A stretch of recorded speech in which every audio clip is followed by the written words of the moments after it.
Hello, I'm Eric Snodgrass, and thank you for watching this Ag Forecast video for South America, brought to you by Nutrien Ag Solutions.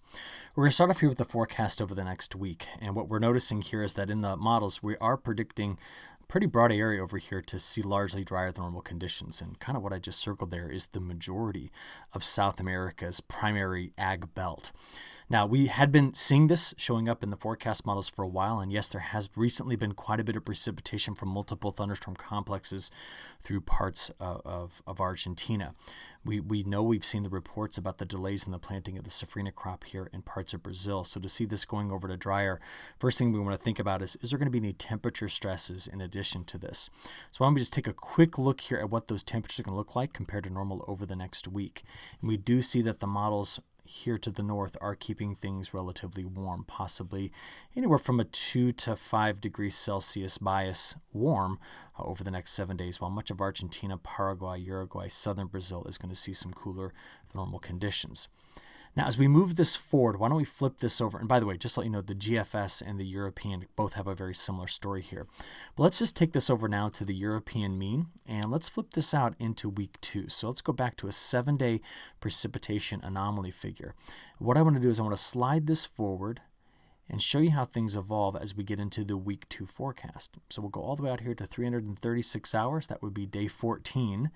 And as we get out there, what we saw during that time period was more precipitation building back here into Brazil's eastern and northern growing areas.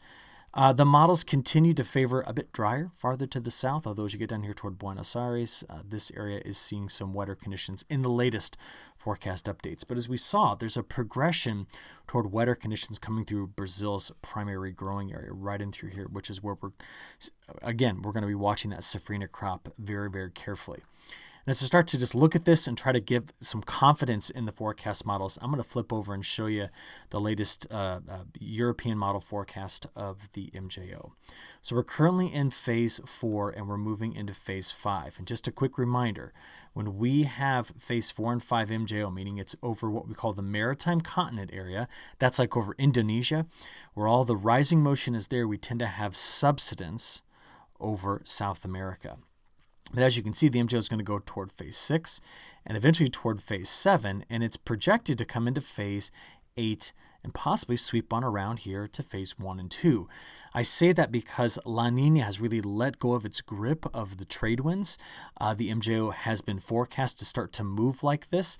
It doesn't mean it can't collapse back into a null space, but here's the big question to be asking. I'm just going to put an X in it. Phase 4 and 5 are dry phases for South America. So does it collapse in and come back out here sooner, or does it take a while and come back over here later? That's the ultimate question, because we would certainly say that phases 8 and 1 and 2 are the wetter phases. Let me show you what I mean. So we can look historically at this, at the correlation here between precipitation patterns and the MJO.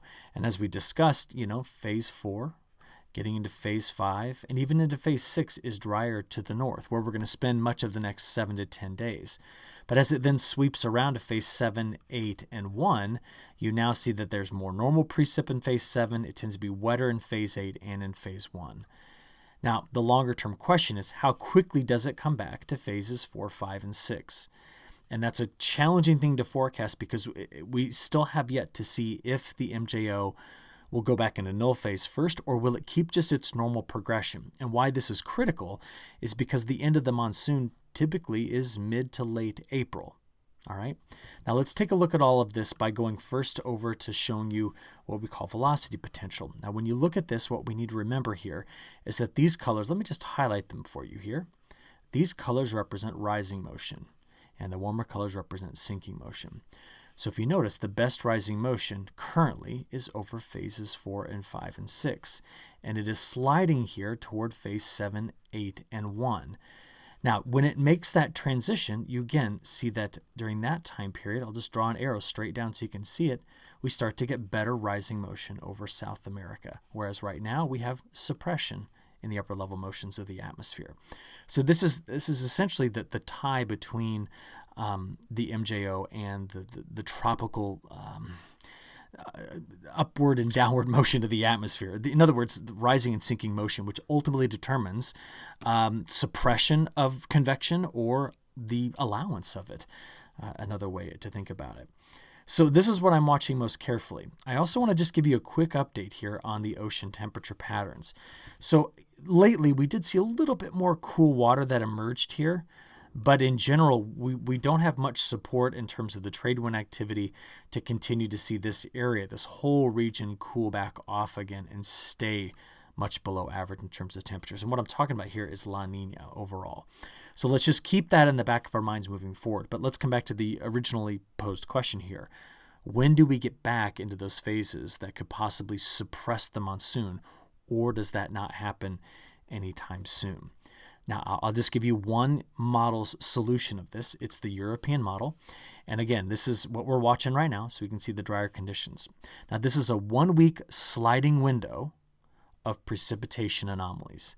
As we move this out, here we are getting out toward the 12th of April, the week ending on the 12th, the week ending on the 17th, the week ending here on the 22nd, the week ending here on the 28th of April. Now what we saw was that during that time period, as the MJO slid over into those wetter phases, we were wetter farther to the north. Currently, the European model weeklies bring this back around such that by the end of April and the beginning of May, the model is just kind of keying in on some drier than normal conditions in here. But I want you to remember something. To be drier than normal at the beginning of May is much different than being drier than normal in January, and simply because we're at the end of the monsoon here. So there could possibly be some stress on the Safrinha crop in Brazil as we get toward the end of April and into the month of May.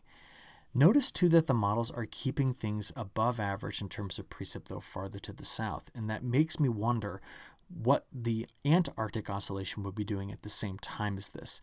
The spread right now in the Antarctic oscillation is too large to use it as, I think, an effective predictor going out this far, especially into the end of April and May. But we'll rely here on the models temporarily, given the position and movement of the MJO. All right. So I'll wrap it up there. Hope that gave you some insight about some of the things I'm concerned about for South America, and we'll watch it carefully together, and I'll report back to you again on Thursday. Okay. Have a good week. We'll talk to you then. Thanks.